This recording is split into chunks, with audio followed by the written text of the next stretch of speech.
Well, good morning, everyone. I'm afraid I'm not going to speak about what I said I would be speaking about. I've been very much provoked by Jörg, so I might offer some kind of an answer, and I'm sure this will please the organizers. But let me say a few words about what I wanted to say originally.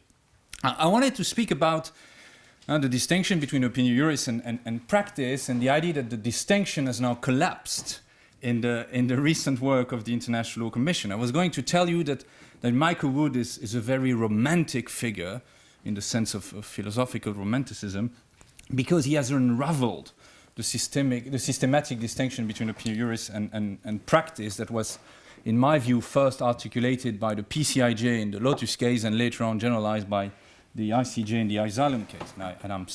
I wanted to tell you that I think the LC has actually pushed back and returned to a one-element understanding of custom, which is the understanding found in Article 38. So I was going to tell you and speak about conclusion 3, 6, and 10 of the ILC conclusions taken together, and building on the acceptance of verbal practice that allow the return to a single element custom, the so-called Baron-Descamps formula. And so that was the story I originally wanted to tell you. I think it was slightly polemical, because I do believe that most colleagues would believe that the two-element custom comes from 38 and that it was reinforced by the LC. So that was maybe slightly polemical, but I don't think it was very ambitious, and not as ambitious as Jörg's intervention. I think my original point was only a genealogical point. I was going to tell you a new story about where the two-element custom comes from and when it was made and unmade, and I was going to tell you that it had nothing to do with 38.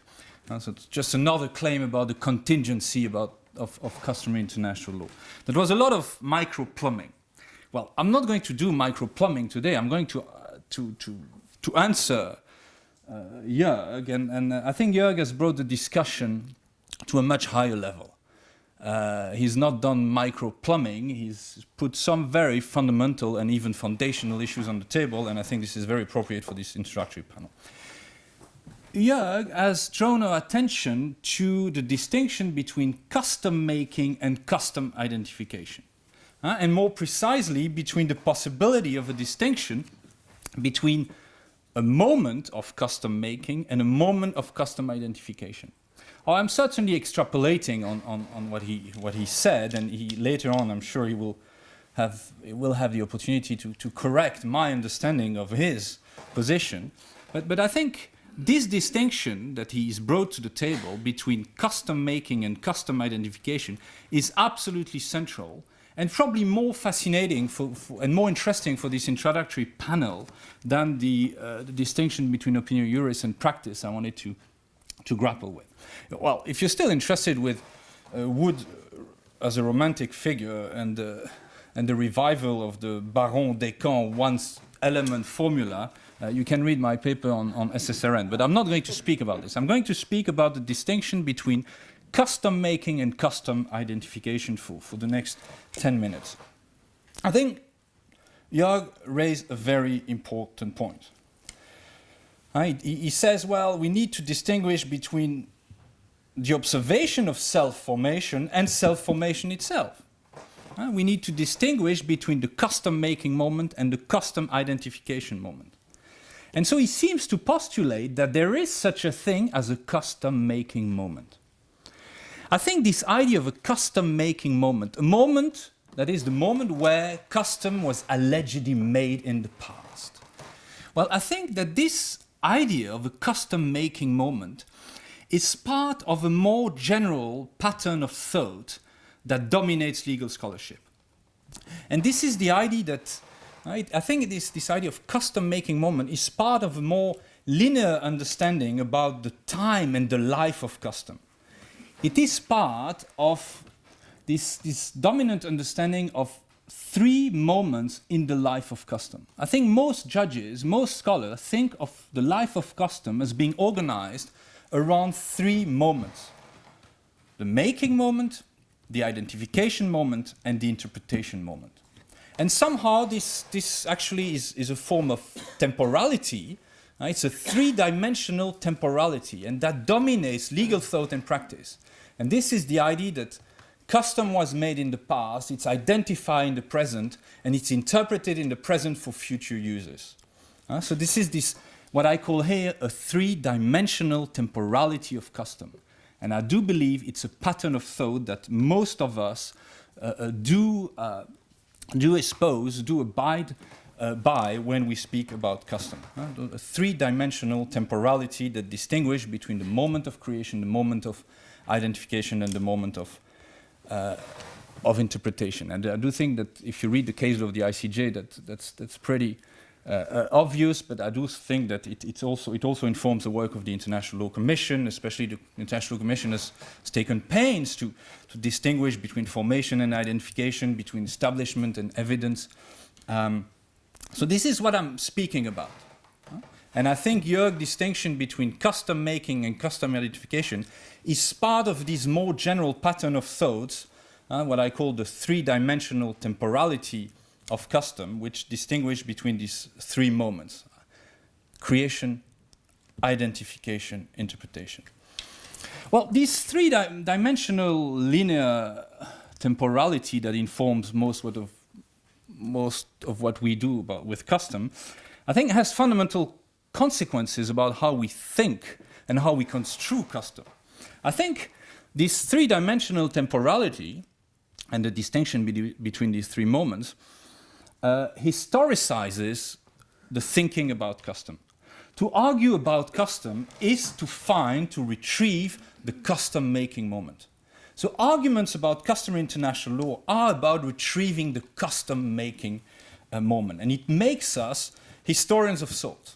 I've come to think that actually what we do is not so far off from historians. It's all about digging into the past to organize it, giving it a shape according to practice in opinio juris, to make sense of a customary norm in the present. It's all about digging out this custom-making moment. And this historicizes legal argumentation about custom. So that's the first consequence of this very linear three-dimensional temporality that informs our thinking about custom. There is a second consequence, which is that it allows the idea of custom as a rule. If there is a past, there is an offspring in the present. So because we have a custom-making moment in the past, we have a material element in the present. We have a rule. So it's this three-dimensional temporality allows what I call rulism. It allows us to think of custom as a rule. And because we have rules, we need interpretation. We need to interpret these rules. So the whole idea of interpreting customary rules is informed, in my view, by this three-dimensional temporality. That is this idea that there is a moment custom is made in the past before it is identified and interpreted. So that's the dominant pattern of thought I have been provoked into scrutinizing after being challenged by Jörg.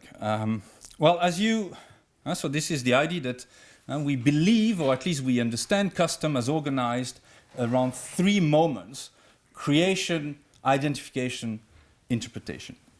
Well, as you can expect, whenever I feel there is a dominant pattern of thoughts, I can't help challenging it. So please allow me for the last 5 minutes to take some distance, or at least to invite you to stop thinking in these terms. So I'd like to challenge this three-dimensional temporality of custom, and especially I want to challenge the idea of a custom-making moment. I want to make the claim that there isn't such a thing as a custom-making moment. My claim is not a descriptive one, it's more a heuristic claim, and it's more meant to provoke thinking. It's more meant to disrupt, and I think it's appropriate for this introductory panel. But so my point here is that there is not such a thing as a custom-making moment, and hence this whole three-dimensional temporality of custom collapses. and all the consequences that come with it. So let me elaborate on this for the next 4 or 5 minutes. That means 5, great. Well, I don't think there is a custom-making moment, neither in an empirical or in a historical sense. I think custom has never been made in the past. Custom is never made in the past. There is no such a fact. The idea of a custom-making moment is a custom-making moment that belongs to the past is a myth. The idea that there was a moment custom was created is a myth of convenience.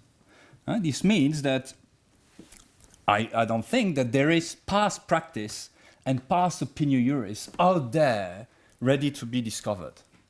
Instead, I advocate a more presentist approach to custom. I think the custom-making moment is created in the present. That is the moment we articulate our claim about custom. The custom-making moment is created by applying practice and opinio juris in the present. So practice and opinio juris are the legal form through which the custom-making moment is created in the present.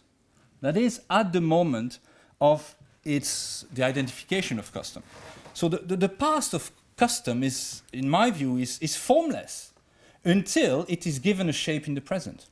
So the past of custom is given a meaning in the present through the legal forms of opinio juris and practice. Opinio juris and practice are legal forms to shape and invent this custom-making moment. So this is my presentist claim. The custom-making moment is made in the present at the moment custom is identified. It is not an actual, historical, an empirical fact. It is a mystical construction which is very modern. Actually, it epitomizes the very modern character of the doctrine of custom. It's this mystical construction of a law-creating moment allows a closure. We invent a past which we can then duly manage and formalize to control our interventions in the present through custom. So that's my disruptive claim, which is let's stop thinking of a custom-making moment. This bears some consequences. The first consequence is that it allows me to answer Jörg. So yes, if there is no three-dimensional temporality, if there is no custom-making moment, the distinction between custom-making and custom identification collapses. There is no such distinction between custom-making and custom identification. That's the first consequence, and this is why I never mention custom-making in my scholarship. Second consequence, which I think is even more fundamental, is that if we do away with this idea of a custom-making moment located in the past, so the whole temporality, the whole three-dimensional temporality of custom collapses, and that's a sort of Babel of custom. If there is no custom-making moment in the past, there is no material offspring in the present. So there is no rule, and there's nothing to be interpreted. So there is no past, present, future continuum. Hence, there is no offspring of that continuum, which is this idea of a rule in the present. So what are we left to interpret? I believe not a rule. Yes, we are left with a sort of interpretive constructions, which we can choose to interpret, and which we will interpret anyway. But it means that, and that's the second consequence, that the distinction between custom identification and custom interpretation also collapses. And so the two distinctions around which we have organized the theory of custom, they cannot be upheld. They cannot be upheld. So on the one hand, I don't think we can uphold the distinction between custom creation and custom identification. And on the other hand, and similarly, I don't think we can uphold the distinction between custom identification and custom creation. So I leave it here. I do think that we have to take a very hard look at these core distinctions which we have organized legal thought and practice about custom for the last century, and I think we should just reinvent the way we theorize customs. So thank you, Jörg, for provoking me. I didn't speak about the genealogy of the two-element doctrine, but I do think that we have now, thanks to you, a very important question on the table. Thank you.